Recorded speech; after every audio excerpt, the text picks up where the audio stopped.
لو تعبتي من البقع الغامقة، بقع في خدك مش راضية تروح، آثار حبوب قديمة، كلف، اسمرار حوالين الفم، تحت العينين، وجربتي مليون وصفة ومفيش نتيجة، حاسة انك بتفتحي بشرتك لكن البقع لسه قاعدة مكانها. انا كنت زيك لحد ما اكتشفت السر اللي هيغير شكل بشرتك تماما.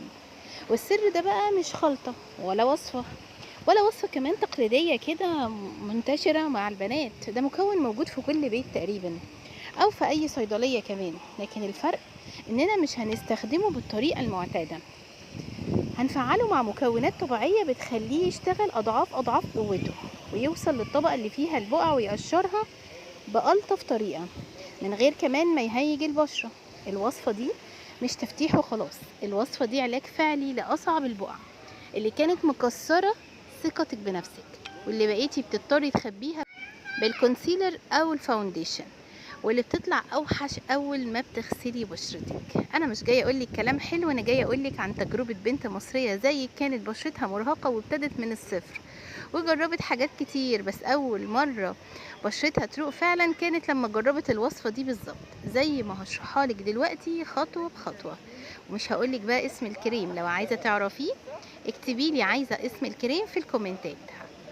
تعالوا بقى نبدأ بسم الله ونصلي على رسول الله، وصدقيني اول ما تجربيها هتقولي لي ليه ما عملتيها ليش من بدري.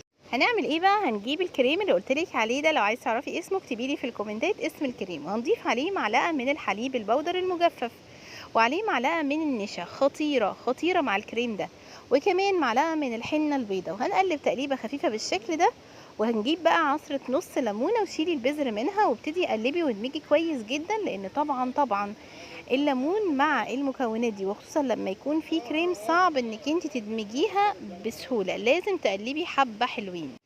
هنبدأ بقى نحط فيتامين يعني كبسولة من فيتامين هي، وده بتجيبيه من الصيدلية علشان تحفظي الوصفة فترة أطول. هتحطيها في برطمان إزاز وعلى التلاجة علشان خاطر ما تبص منك، تقدري تحفظيها مثلا أسبوع أو 10 أيام. كل يوم قبل ما تنامي هتحطيها على بشرتك 20 دقيقة. بلاش الشمس، أي وصفة تفتيح تعمليها وتخرجي بعدها في الشمس من غير واقي النتيجة هتروح على الفاضي. حتى لو قاعدة في البيت وفي شباك بيدخل شمس حطي الواقي. رطبي بشرتك جدا علشان خاطر الترطيب مهم قوي. الاستمرار طبعا السر، مش في وصفة في الدنيا نشتغل من اول مرة وتجيب مفعول سحري، حتى لو شفتي نتيجة خفيفة لازم تكملي. بلاش تستخدمي وصفات كتير في نفس الوقت، البشرة بتتعب من التغيير، خليكي مركزة على وصفة واحدة بس، ولما تلاحظي فرق ساعتها قرري تكملي ولا تشوفي وصفة تانية. اهم حاجة الاكل والمية، جمالك مش بس من بره.